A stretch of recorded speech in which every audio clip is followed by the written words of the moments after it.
Hérna erum við Deildartungukver, sem er vatnsmesti hver landsins, 180 sekúndulítrar. This is Deildartungukver.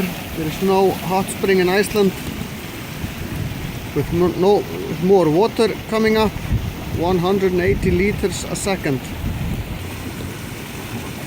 En vatni hér er nýtt til hitaveitu, bæði hér og víða í Borgarfirði og alveg niður í Borgarnes og Akranes, en leiðslan er rúmlega 70 km löng og er ein lengsta hitaveitu leiðsla í heimi.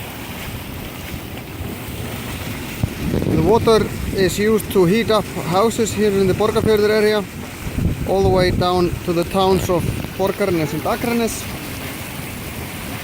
And that's the longest hot water pipeline in the world, more than 70 kilometers